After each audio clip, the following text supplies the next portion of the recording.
Queridos amigos, soy Eduardo Alonso, coordinador de la Oficina de Apoyo a la Rehabilitación del Colegio de Arquitectos, y hoy vamos a celebrar otro Coag Conta sobre caso de éxito de arquitectura sostenible con la rehabilitación de este edificio para dos viviendas en Pontevedra, obra de Jaime Rodríguez Avilleira y Santi Pintos Pena.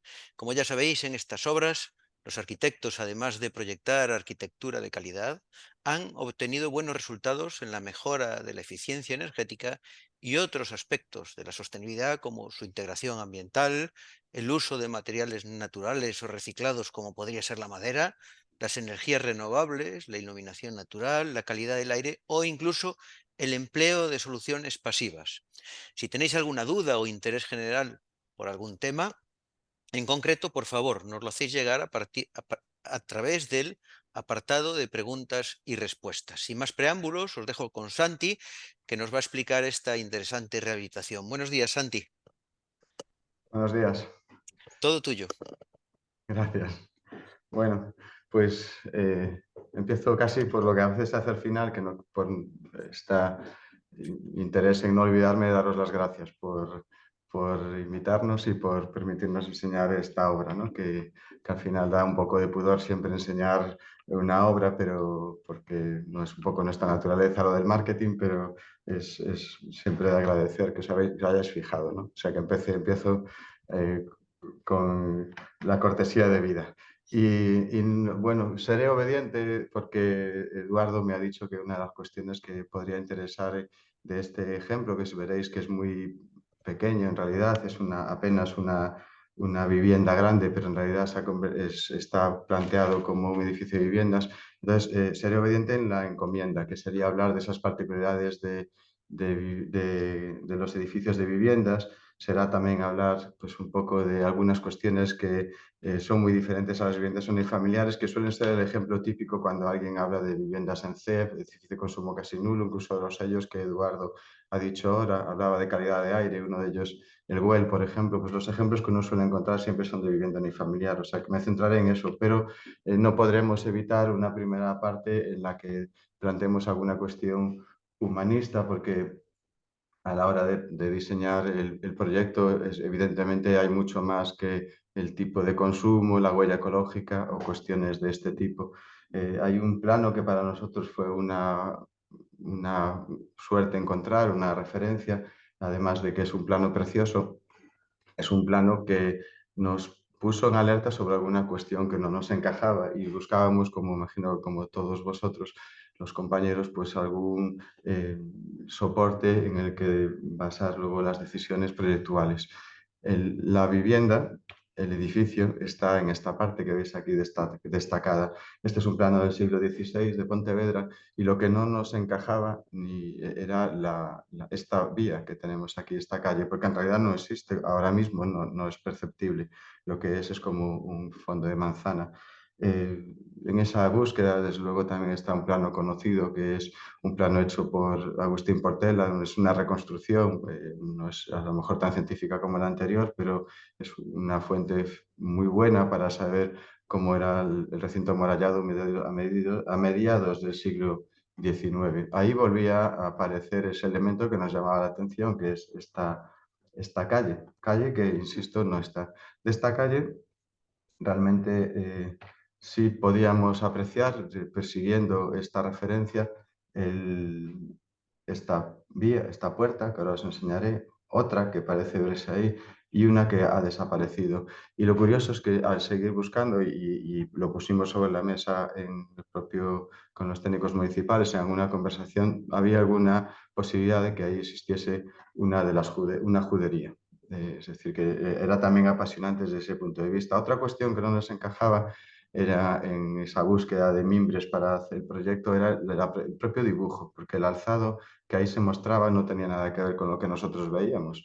Y sin embargo, todo apuntaba a que la edificación, el alzado era, no sabéis que no es así exactamente, pero la caricatura permitirla era el medieval, ¿no? No era así y está en los archivos de la creo que fue de la Diputación, encontramos esta fotografía que le daba la razón al plano de Agustín Portela, al dibujo, que esa es la edificación. Y sin embargo, lo que nosotros vemos Es lo que tenéis ahí a la derecha. Y así figura en la ficha del Peprica. Estas dos imágenes son las que teníamos de referencia en el inicio de la toma de decisiones. La de la izquierda, que forma parte de la historia, desde luego parece que tiene mucho más interés. Queríamos ver ahí incluso una pequeña escuela o da la impresión, son todo niños, hay algún adulto, entonces ya nuestra imaginación volaba y con esa ilusión nos acercamos al Concello para plantear, en concreto cruzamos algún correo con la técnica municipal, con Patricia, que siempre es muy receptiva bueno, en cierta manera creo que también recogía esa ilusión por el tema de la historia, pero el ejercicio de la profesión es más tozudo y el Péprica mandaba. Es decir, que más allá de la parte de interés histórico, las ordenanzas lo que nos permitían y nos obligaban en realidad era a mantener este alzado, el alzado que veis ahí.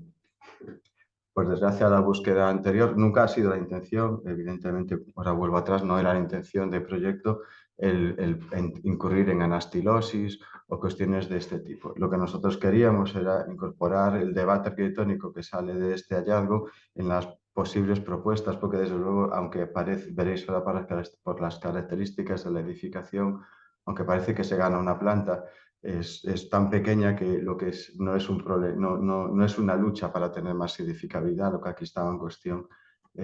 Apenas eran 5 metros cuadrados los que se ganaban con este alzado. Era otro tipo de debate. Eh, la, la ficha obligaba a seguir y mantener este alzado y sí sirvió a la búsqueda anterior para documentar que estas dos ventanas en realidad eran, y se podía ver luego con la estereotomía de la piedra, eran puertas. Y esa decisión sí que la pudimos recuperar, perdón, ese alzado sí que lo pudimos recuperar al menos en la planta baja. Digamos que esto era pues esa mochila de búsqueda histórica que supongo que todos queremos tener cuando nos enfrentamos a un proyecto en el patrimonio. Y ahora empiezo con un poco el objeto más concreto de la charla de hoy. Y me gustaría decir que a lo largo de los años, ¿no? Que desde luego no vemos el tema del confort, de la sostenibilidad como una moda. Digamos que es como lo de las estructuras, algo que se nos presupone, que queremos construir edificios con poca huella ecológica y con muy poco consumo. Lo que sí ha pasado en los últimos años es que la tecnología ha evolucionado y nos ha permitido hacer cosas que a lo mejor hace 20 años o 10 no era posible. Y hoy os enseñaré un poco cómo hemos resuelto esto. Pero acompañando al camino podríamos decir, de actualización de la tecnología, las nuevas máquinas, los aislamientos, las láminas de hermeticidad, las cintas de estanqueidad, todo este tipo de cuestiones que nos han permitido hacer cosas que antes no conseguíamos. Nuestra propia trayectoria nos fue llevando a cada vez más interés en conocer el clima de una manera profunda como un paso previo para tomar buenas decisiones constructivas y de detalle constructivo, incluso para evitar algún problema que empezaréis a detectar muchos asociados a los edificios en CEP, que creo que dentro de 2 o 3 diapositivas os explico. Conocer este clima y por eso están aquí estos dos gráficos que son de la Estación Meteorológica de Pontevedra, es necesario para tomar algunas decisiones. A la izquierda tenemos un plano, un gráfico en 3D que muestra la variación de la humedad a lo largo de todo el año. En este eje tenemos los meses y en este eje las horas de un día. De esta manera, dividido cuadrados son semanas, de esta manera, con este vistazo, que también se puede ir haciendo por días, por meses, incluso se puede hacer un vídeo de la evolución, pues de esta manera tengo una visión global y de arquitecto de lo que pasa con la humedad. Esto hay que entender que algunos de estos puntos van en contra del confort y qué tendría que hacer para no tenerlo. Y lo mismo pasa, por supuesto, con el gráfico a la derecha, que es más conocido, que es la temperatura. La temperatura, evidentemente, en enero, en Pontevedra, las temperaturas son más bajas que en julio. Estos dos gráficos, temperatura y humedad, componen el análisis de confort, un análisis que me dice en realidad qué problemas podría tener o a qué problemas tengo que enfrentarme cuando quiero hacer una edificación sostenible. y si no entiendo y no conozco estos datos, muchas de las decisiones que se toman, pues se toman, voy a decir, como, digamos, como con recetas que a priori se asocian a cualquier lugar del mundo, pues orienta al sur, mm, aísla mucho, y este tipo de consejos que veréis en muchas de las, pues podría decir que eh, de los libros de referencia sobre arquitectura sostenible o de referencia a los libros consultados, en realidad son globales y no valen para sitios concretos. Por eso, el acercarse a Pontevedra en concreto es lo que nos hizo tomar la mayor parte de las decisiones que ahora os mostraré. El gráfico que estáis viendo ahí habla de cuál es la zona de confort y el voto medio previsto, es decir, a medida que me separo de este verde más oscuro, lo que hay es más gente insatisfecha.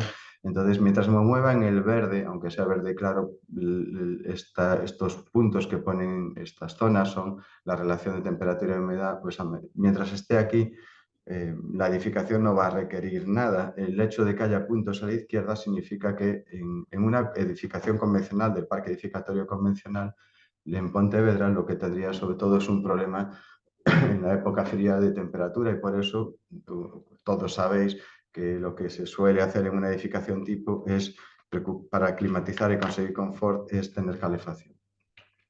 Otra de las cuestiones que se asocia con este análisis previo que hicimos Jaime y yo era el propio análisis del sombreamiento, porque en esta zona del sur de Galicia, y cuanto más al sur peor, pues una edificación de tipo pasivo lo que tiene es un problema de sobrecalentamiento. Entonces es muy importante saber la incidencia solar, si voy a tener un problema de exceso de soleamiento o no. Entonces no es lo mismo una vivienda aislada que una vivienda que esté en un contexto urbano, con un edificio como es el casino y el teatro, pues ahí en, enfrente, porque ese edificio, tal y como comprobamos y sabíamos, pues lo que hace es arrojar sombras. Y esas sombras eran suficientes en este caso para que la preocupación que debemos tener en un edificio de consumo casi nulo en determinadas zonas para evitar el exceso de sobrecalentamiento, pues aquí la preocupación era mucho menos. Esto veis ahí un vídeo, es un vídeo creo que era de solsticio de verano, y, y a lo largo del día, y se puede ver cómo se van produciendo sombras en el edificio que veis destacado en amarillo. Todo esto son estudios previos, son preliminares en los que, desde luego, si luego lo queremos llevar a un proyecto de ejecución concreto, pues necesita un paso añadido, que sería una simulación energética o un cálculo, o si lo sabéis hacer vosotros, perfecto, y si no, sería probablemente eh, con alguna ingeniería o algo de este tipo.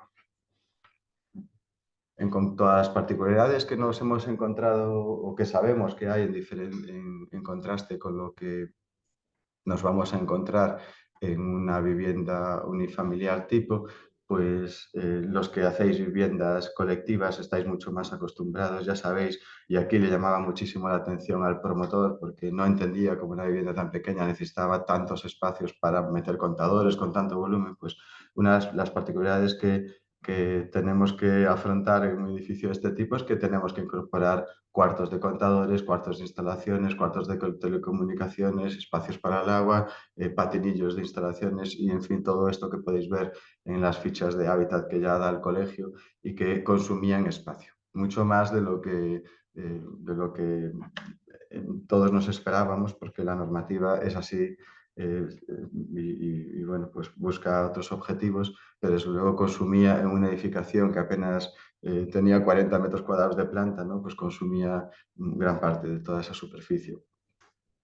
Patricia, en concreto el Concello, sí permitieron alguna excepcionalidad al hábitat, excepcionalidad amparada en que no tocábamos la distribución de la escalera, pero poco más pudimos hacer. Por lo demás,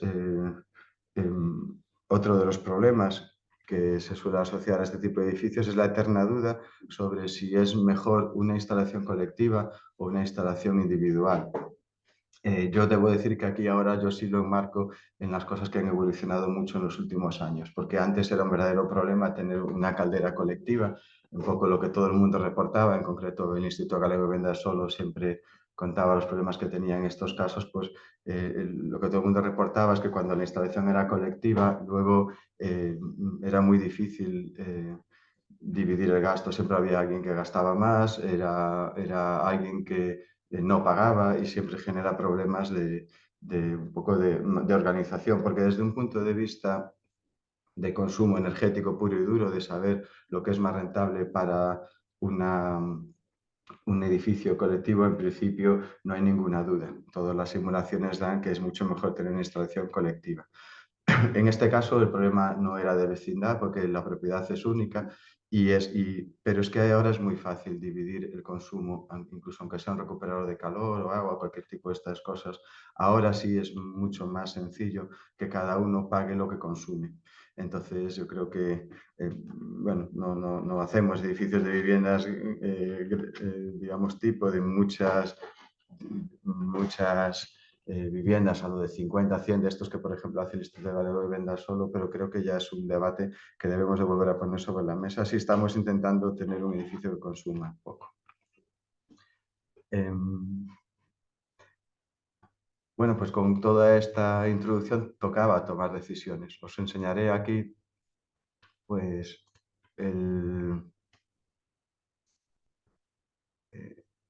creo que el vídeo, a ver, sí, pues vuelvo atrás porque me interesa, fijaros, esta es una de las puertas de la posible judería y la otra estaría aquí a la derecha, al lado de la capilla de Jesús Nazaret. La edificación es la que tiene las carpinterías en verde y nosotros eh, necesitábamos pues encajar aquí un programa que eran dos viviendas, dos apartamentos eh, con un bajo comercial que se quedaba en nada. Aquí lo que había eran tres viviendas que estaban encajadas, la verdad es que parecía un Tetris porque en muy poca superficie había dos, tres, y creo que incluso en una había cuatro habitaciones, obviamente sin iluminación, muchas de ellas, y todo este tipo de cesiones. Esta es la vivienda, la planta que existía en la primera planta y en la segunda, que todavía estaba más dividida. Una cocina mínima, un aseo mínimo, un dormitorio que la cama es demasiado pequeña porque entraban prácticamente de lado, otro dormitorio que era individual, estos dos sin luces, ni siquiera tenían patio inglés, eran habitaciones interiores. Y luego al frente tenían, bueno, esto ya es más clásico, que es una habitación la principal en principio, y un salón, creo que tendría, no sé, 12 metros cuadrados, no era mucho más. El hábitat permite hacer una distribución en una estancia y esa fue nuestra decisión. Lo que hicimos fue, manteniendo, por lo que os he contado antes, la escalera, incorporando el patinillo por el que subirían todas las instalaciones y después teníamos tanto lo del agua caliente sanitaria como lo del recuperador de calor, pues manteniendo esto nos limitamos a diseñar el aseo en una zona pues, más íntima y después abrir una estancia que lo que tenía era algún truco que ahora os enseñaré de panelado para que pudieran jugar con esa, pues con esa pues, ¿cómo decir? Pues, la versatilidad que en principio nos pedían, que podía ser una vivienda para un estudiante, para un profesor que tenían en mente, o para, si queréis, una familia pequeña, que ahí lo veíamos más difícil, lo veíamos más como una pareja como máximo.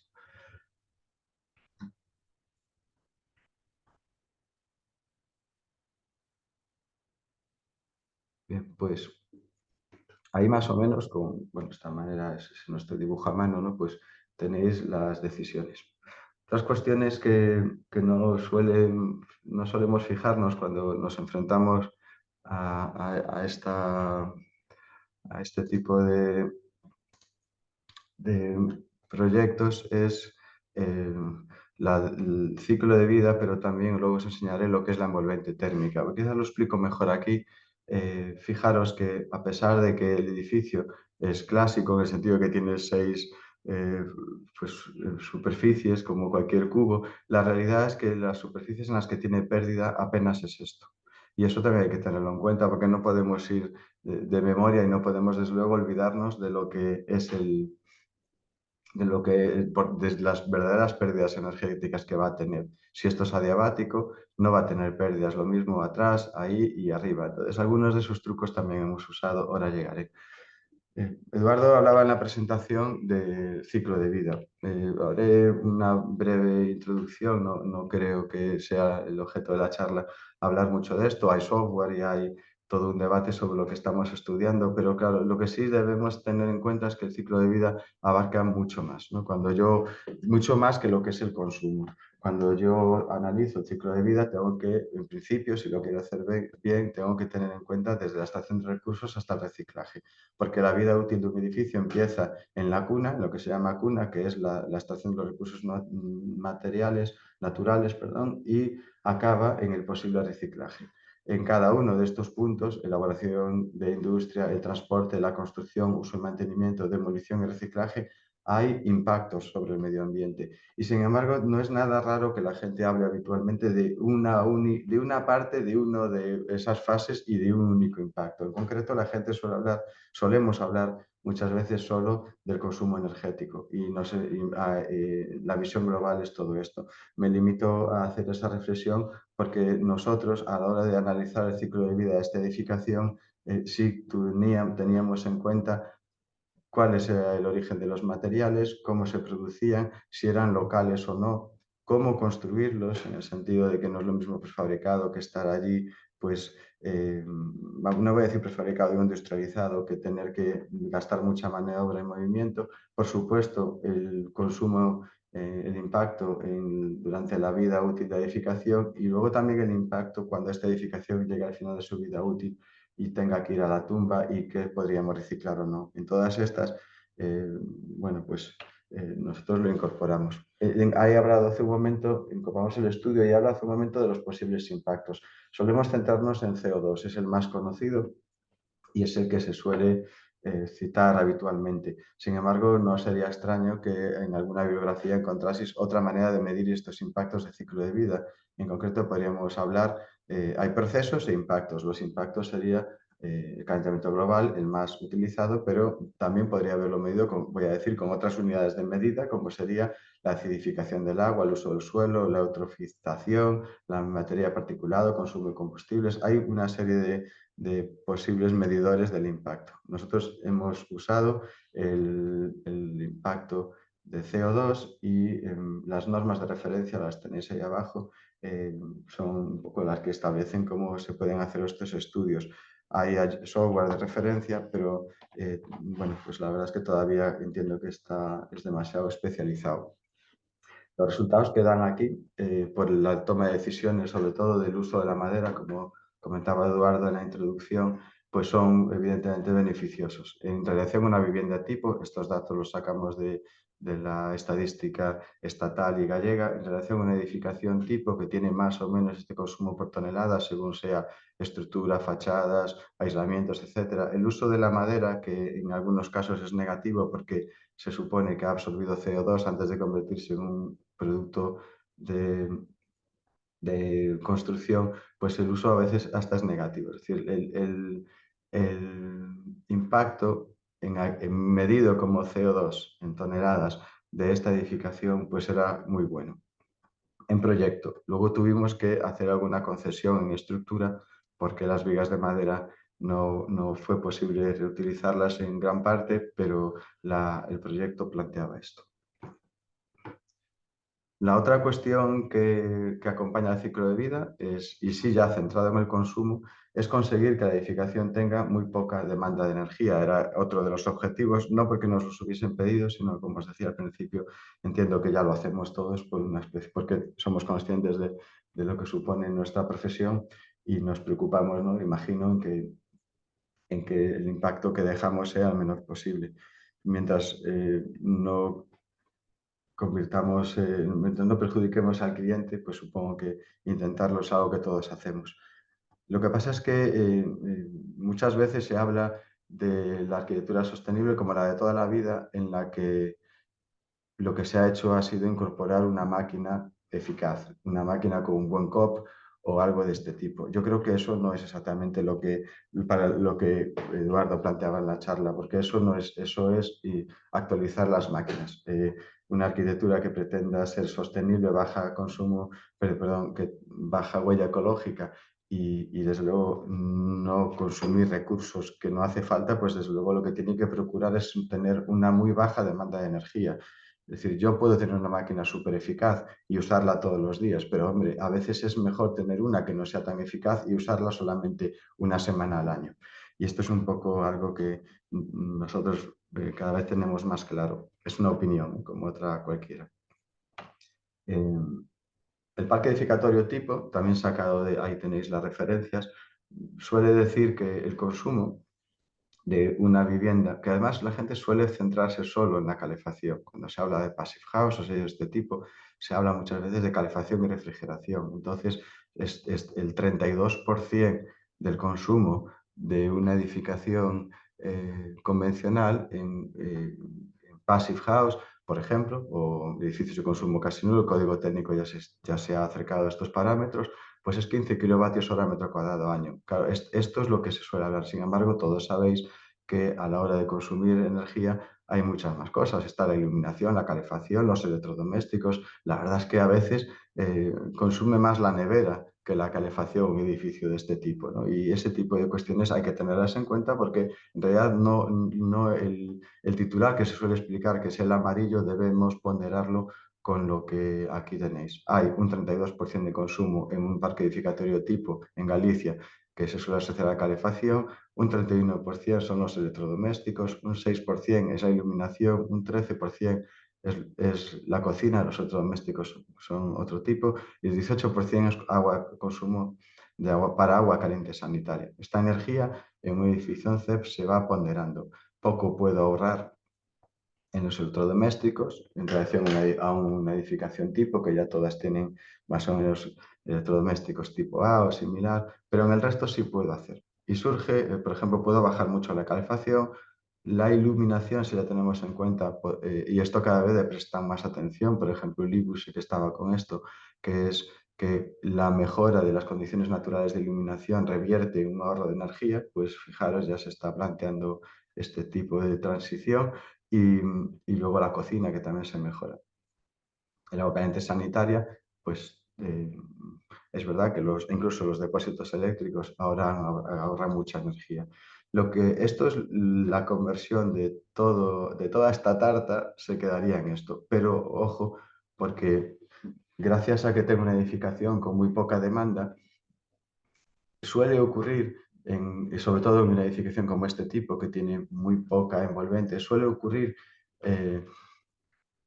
que al final la energía que generan las personas al habitar los electrodomésticos, la cocina, es incluso superior a las pérdidas que tiene la edificación, algo que no suele ocurrir en ninguna vivienda tipo. En una vivienda tipo están los ordenadores encendidos, la cocina, la calefacción y aún así en invierno necesito calefacción. En este caso podría ocurrir y suele ocurrir en una edificación de este tipo, en algunos casos que incluso tenemos monitorizados, que está tan aislada, está tan protegida que incluso si tiene ganancias solares, al final tengo ganancias térmicas. Y lo que nunca nos había pasado, que es que necesitábamos refrigeración, podría ocurrir. Entonces, esto hay que vigilarlo. En otra edificación que estamos monitorizando, precisamente todo el diseño que hicimos fue para proteger esto, que la edificación en verano no acabase, no requiriese aire acondicionado. Entonces tuvimos que pensar, algo que también dijo Eduardo en la introducción, una estrategia pasiva para que la edificación de noche se perdiese algo de temperatura. Luego se enseñó esa monitorización, pero ya en esta serie de consejos que, bueno, si sirven de algo os queríamos dar, pues está el que ojo con estas edificaciones porque podríais, a base de aislar y de tener muy buena capacidad y condiciones y de aportar cuestiones que dan calor, podríamos, sin esperarlo, generar la necesidad de otro consumo de energía que es la refrigeración. En términos globales, estos son un par de valores.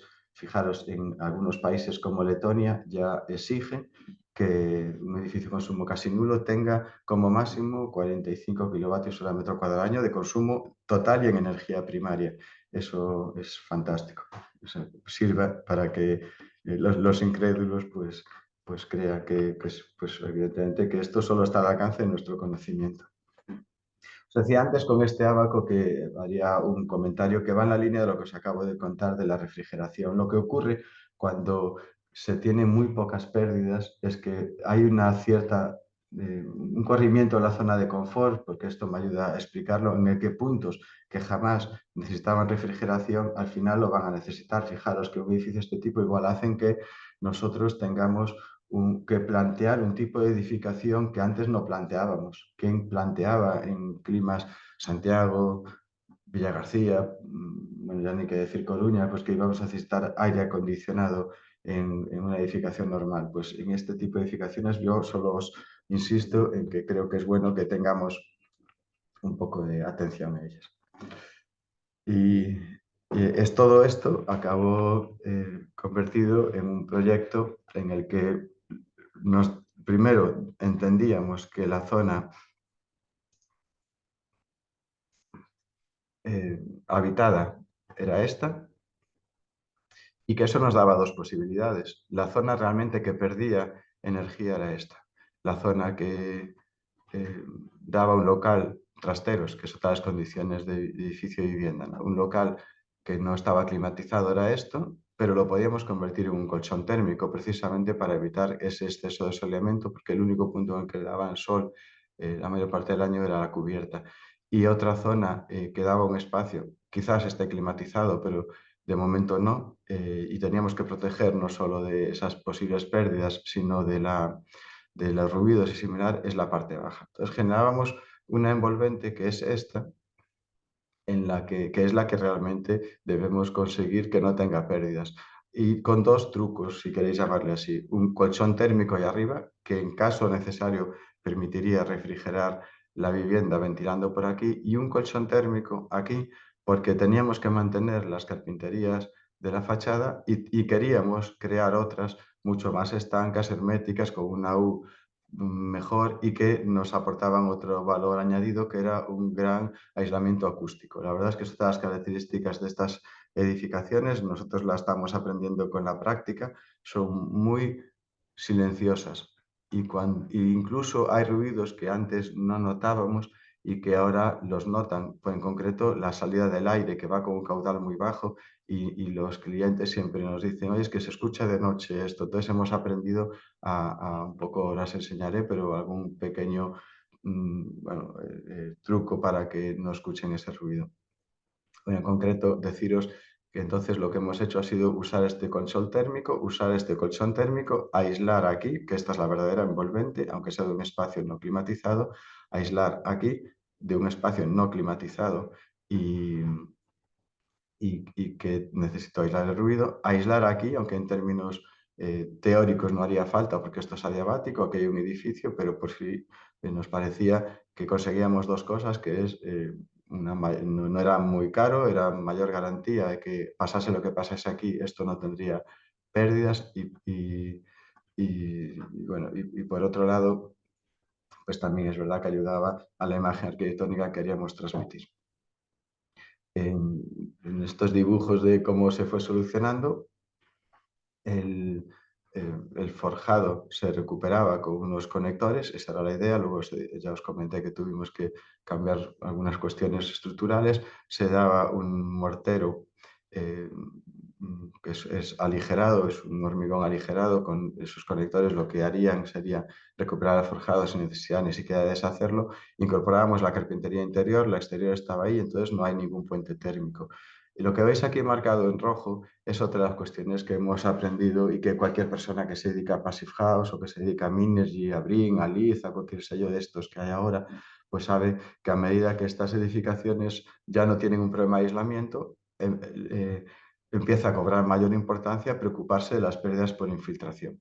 La verdad es que todos, yo el primero, cuando nos lo cuentan, nos parece como exagerado. Esas pequeñas juntas que hay entre la carpintería y el muro, que la verdad es que son imperceptibles y apenas entra un pelo, pero sin embargo los que ya tienen experiencia siempre nos transmiten que hay que preocuparse de ellos y bien, hay que preocuparse en el sentido que no es comprar una cinta craft, sino que es utilizar una cinta hermética, específica, tapar incluso los posibles agujeros que haga pues pasando un tornillo, por eso os he marcado esto aquí, cualquier junta que haya entre tableros, taparla. Y eso nos hizo para tener esa capa de estanqueidad e incorporar un tablero USB con esas cintas y luego le incorporábamos un acabado que era un friso al que le aplicamos un lasur blanco porque queríamos aportar esa luz y queríamos que, a pesar de que es una vivienda pequeña, no sé qué os parecerán las imágenes finales, que tuviese una sensación de espacio mayor de la que realmente tiene.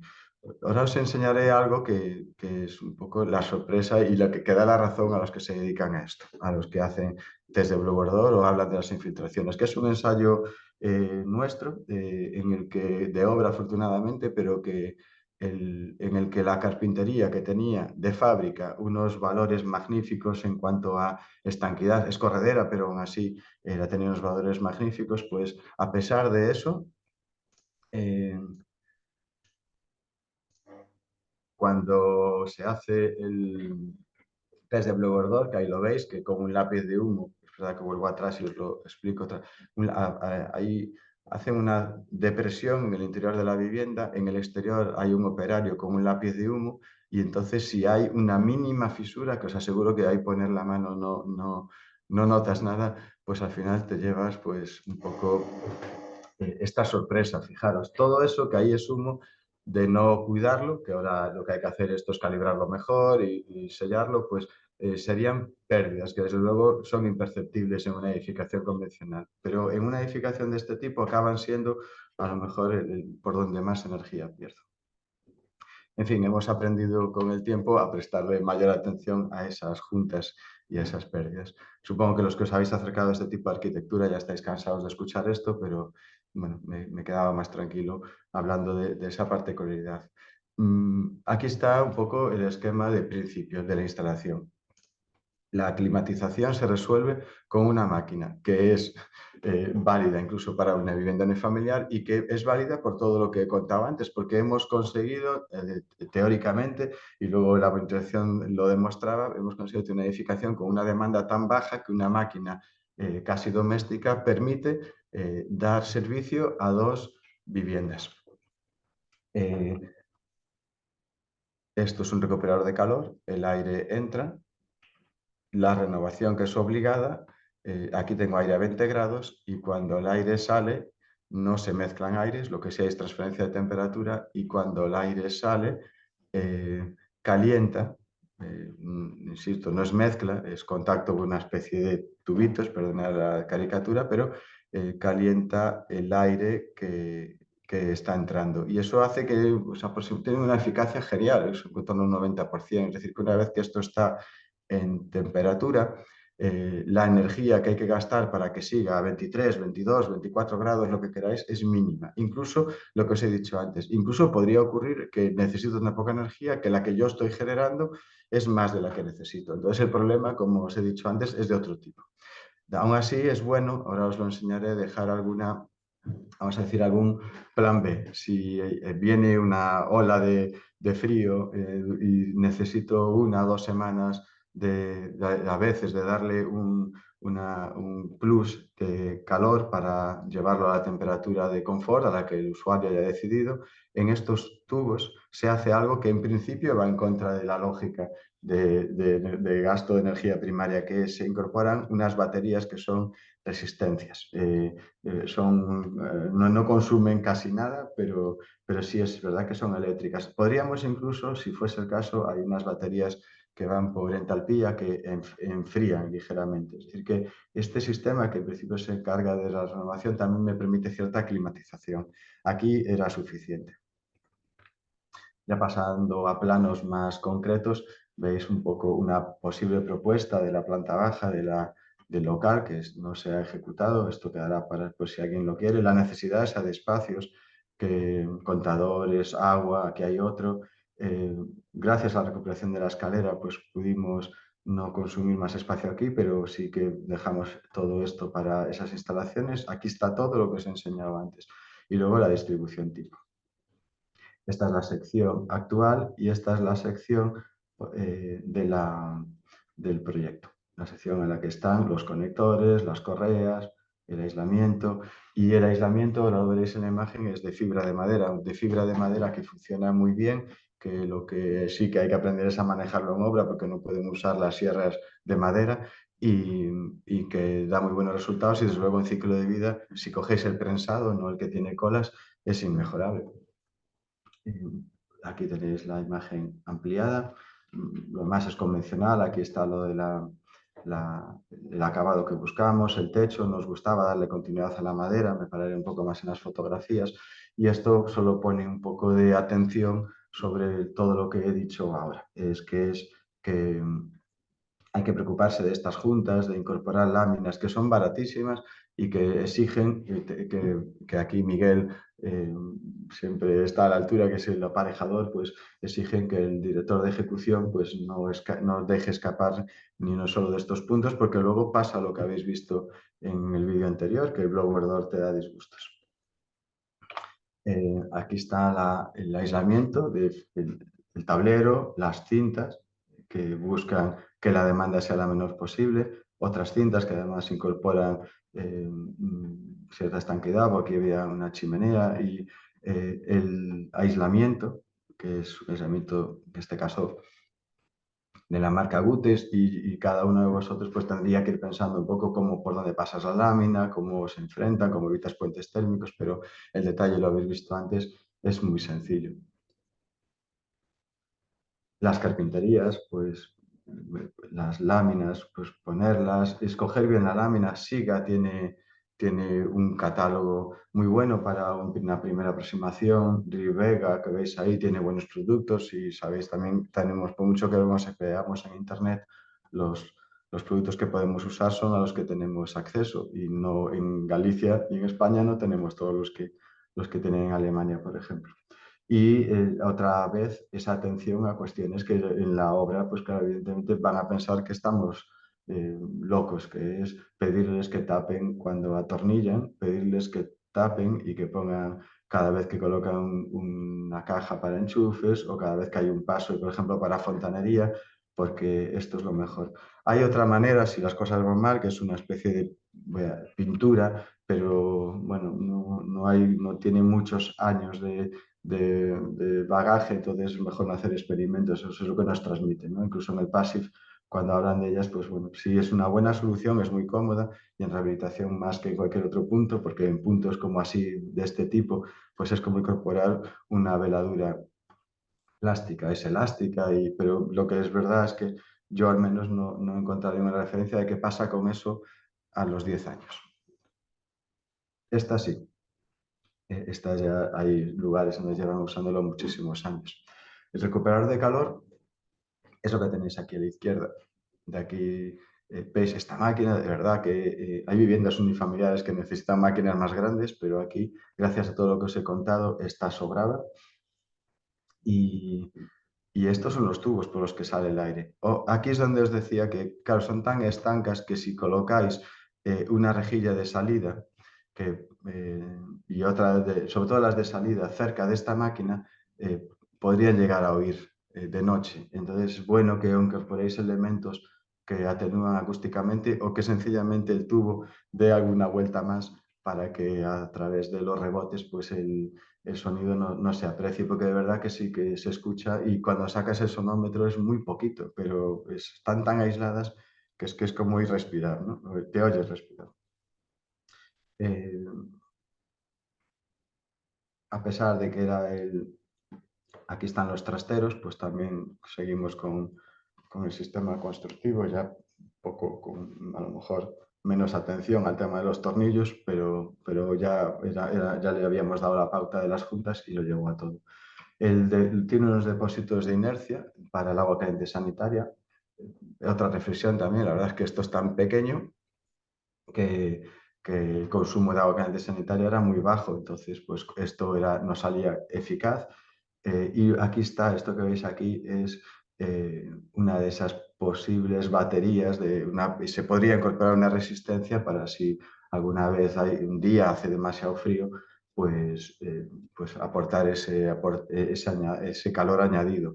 Hay otra manera que es incluso a veces mejor, que es incorporar un radiador en el baño, porque matas dos cosas, dos pájaros de un tiro. Primero, el baño está caliente y luego en el retorno recoge ese calor que está calentado y el efecto es parecido a este. Por supuesto, la impulsión se produce de esta máquina, ¿no? Se impulsa aire en el salón y se recoge en el baño, porque si lo haces al revés, los olores los estás llevando.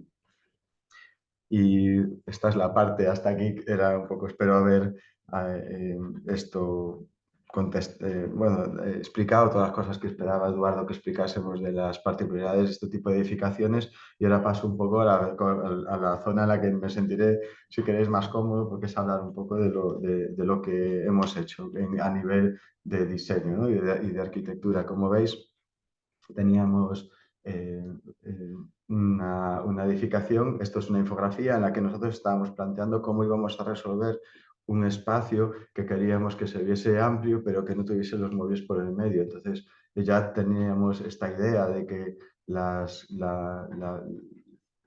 pues esta idea de friso o de madera con de módulos diferentes, como una manera de que se viese el paño y no una secuencia de piezas, y que tuviesen continuidad el techo y la pared, y que además aquí ya empezábamos a plantear que la veladura estaría bien. Las veladuras sobre la madera están genial porque das una capa, lo comentas con los clientes, tú mismo das otra y al final llegas a una decisión y te permite como ir viendo, ir llegando justo a la imagen que te interesa. Esto nosotros planteábamos que este mueble, a través de ciertas aperturas, pudiese esconder o un sofá, hay unos paneles que se mueven y se incorporan en estos laterales, como estáis viendo. Entonces aparecería la cocina, una cocina que estaba diseñada para ser de una multinacional sueca que ya conocéis, para que fuese mucho más económica. Y luego, si alguna vez venía un invitado, aquí escondíamos, porque por aquí además nos habían pedido que dejásemos un gran conducto, por si abajo en el local quisieran hacer una cafetería o un bar, pues que tuviesen ya la instalación resuelta para que jamás fuese un problema ni de ruidos o similar. Entonces aquí esconde eso, pero aprovechábamos que esto lo teníamos que crear para esconder también esta posibilidad. Estas piezas también permitían el cierre. Y vuelvo hacia atrás para contar una particularidad, que es que precisamente cuando esto se desplegaba, este armario tenía la medida para que al abrir el armario esto fuese una habitación cerrada. Es decir, que esto podía ser una habitación cerrada y esto un apartamento, y era un poco pues decía que me sentiría seguro, más cómodo, porque Jaime y yo aquí pues lo que estábamos planteando era un juego de diseño al final, de diseño de interiores, cómo conseguir que una pieza, apenas un muro, pues pudiese dar respuesta a todo lo que nos pedía, que como es habitual es que hagan de todo, ¿no? Y eso a veces es difícil. Bueno, creemos que al final la imagen la salvábamos, y esto ya son fotos de obra en la que incorporamos alguna referencia a color, algún hallazgo histórico teníamos, algún pavimento que este no es original, pero tenía un color entre azul, turquesa y verde que nos gustaba, y lo replicamos aquí. La verdad es que José y Lenny, los clientes, pues siempre han aceptado esto sin ningún tipo de duda, y bueno, a nosotros nos ha parecido que aportaba otra vida a una edificación que, creerme, no he puesto imágenes del inicio, pero era entrar en una cueva. Este panel es el panel en el que ahí detrás estaría pues los conductos, lo del agua caliente sanitaria, tiene como 35 centímetros, y ahí resolvemos todo. Y luego cumpliendo todo lo que ya sabéis que hay que cumplir en un edificio de viviendas, que es que tenga un espacio para los extintores, que están aquí. Lo que pasa es que el fotógrafo no lo tapó, para el acceso a los conductos de agua y de eléctricos y todo eso, claro que está resuelto. Recuperamos Las barandillas no quedaban todas, pero afortunadamente Rubén, el constructor, que esto casi lo hizo una persona solo, pues pudo encontrar en un anticuario unas que eran iguales y esto ya es llegando a la, eh, a los trasteros, a la última planta, que si está aquí la imagen es porque es en esta zona en donde está el intercambiador de calor que climatiza, en realidad renueva el aire y climatiza todos los locales. La entrada a una de las viviendas eh, y ya pues una imagen interior en el que podéis ver pues un poco esa idea de la madera de pino sin más. No tiene domótica, no tiene nada, es muy sencilla, en la que lo que incorporamos para ayudar a que cada vez, pues no queríamos que nada afectase la sensación de espacio que de verdad que lo necesitaba. Pues la iluminación está integrada en alguna de estas juntas, los propios conductos de renovación de aire y todo esto de climatización, que son algunas de esas juntas, y lo demás, pues que recuerde, pues por ejemplo, jugar con los zócalos y que tengan ese color verde que acompañaba a toda la casa. Al final hay dos paletas que son ese verde turquesa y el blanco. Aquí veis la iluminación y esto que estáis viendo aquí es una de esas juntas. La otra estaría en el baño y se impulsa el aire, recorre la estancia y se recoge por ahí. Y en ese ciclo de renovación, la vivienda no tiene pérdidas. Al principio parecía que algo pasaba, pero era que estaba mal calibrada y esto por aquí es por donde se escuchaba ese ruido. En esta serie de consejos, pues hacerle algo a los conductos que están cerca, porque aunque creáis que no, al menos es nuestra experiencia, sí que se escucha. Otra visión en la que aquí lo que podéis ver es la solución que le dimos a la doble carpintería, la interior que da continuidad a la envolvente al aislamiento, entonces evitamos puentes térmicos, la exterior que estábamos obligadas a ello por Peprica, además éramos nosotros los primeros interesados en mantener y que lo que sí fue resolvimos pues estas contras interiores para que ya casi eran así, solo hubo que hacer un pequeño ajuste para que las pudiéramos abrir y cerrar sin afectar a la luz. Las carpinterías exteriores son de ese tono verde que acompaña a la fachada y las interiores son blancas para dar esa continuidad. El verde aquí dentro se limita al gesto de la puerta y al rodapié. Este es el exterior, esto es así, estaba torcida, una pequeña diseño de cazoleta porque no queríamos dañar pues un poco pues ningún elemento, pues podríamos decir, más ornamental y entonces hicimos este pequeño gesto y pintamos en estos tonos y la verdad es que desde que la hicimos a esta casa casi le llamamos la Casa Verde, ¿no? Entonces, pues bueno, estamos bastante contentos con cómo ha quedado. La imagen de la eh, pues de la cocina. Me he parado porque aquí os quería contar que otro de los problemas típicos en este tipo de edificaciones, preocupados con la hermeticidad, imaginaros el daño que puede hacer una campana extractora, porque al final es un agujero en el envolvente. Hay dos caminos. Uno, convencer a la gente de que puede utilizar campanas extractoras de plasma o similar. Las hay ahora que no necesitan esta evacuación de filtro de carbono y cada vez la gente confía más en ella. Al menos nosotros no es que hagamos mucha obra, pero sí nos van hablando que bueno, cada vez lo aceptan más, ¿no? Cuando se habla de ella. El otro camino, si quieren una solución más convencional, porque alguien les ha dicho que no funcionan o hay siempre gente que opina, pues es incorporar en este espacio es una pieza que apenas cuesta creo que 70 euros, que lo que hace es incorporar esa estanqueidad en el circuito. Cuando no está en funcionamiento la campana, es como una portezuela, ¿no? Se cierra y entonces no se producen las pérdidas. Eh, Me olvidé antes de comentar esa parte. Otra visión de esta parte de la cocina, ahí ellos incorporaron eh, una mesa de obra. La monitorización que os decía antes que tenemos es de otra vivienda, pero como parte final deciros que lo que ocurre en una edificación convencional, que os decía antes que cada vez tiene más calor, es esto.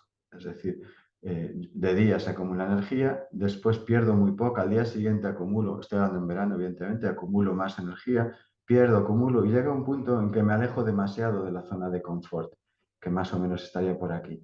Entonces, si quiero evitar que ocurra esto que estáis viendo aquí, lo que tengo que hacer es ir generando trucos, como os decía antes del bajo cubierta, o en Montalvo se usa de otra manera, que es que se produce ese aumento de temperatura y de noche hago que vaya perdiendo energía. Y sube y baja, sube. Y si conseguís eso, al final la media da que la casa es confortable siempre. Es un poco lo que aquí os aporto, es una monitorización real de apenas hace un mes de cómo está funcionando esto y lo está enfriando sin consumir nada. No, no está, esto se está moviendo al aire, se está refrigerando de manera gratuita. Y con esto, con esta imagen final, un poco del espacio, creo que ya está. No sé si cómo vamos de tiempo, Eduardo, pero De por mi parte he tiempo, explicado. de tiempo vamos muy bien, a mí me ha resultado interesantísimo. Y, pero bueno, no tenemos preguntas, ya dije que tampoco eran estas unas típicas jornadas en que la gente tiene dudas, pero a mí sí que me gustaría, no sé si tienes más datos, ahondar un poco en el feedback que te han dado los clientes, es decir, una vez esto se ha usado, que supongo que igual ya hay esos registros, ¿no?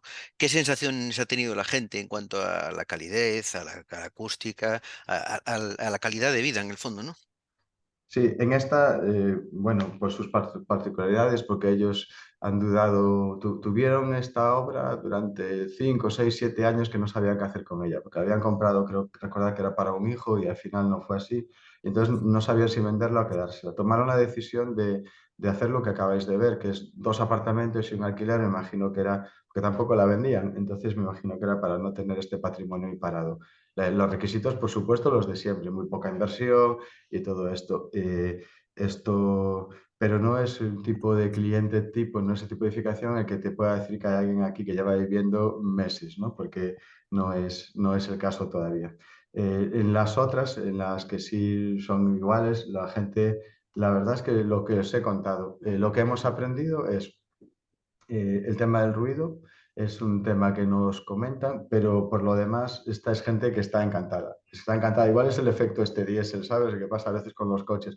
Pero cuando te llega la factura y has pasado de 400 euros al mes a 30, pues eso es lo primero que nos dicen, ¿no? Que sienten que ha valido la pena.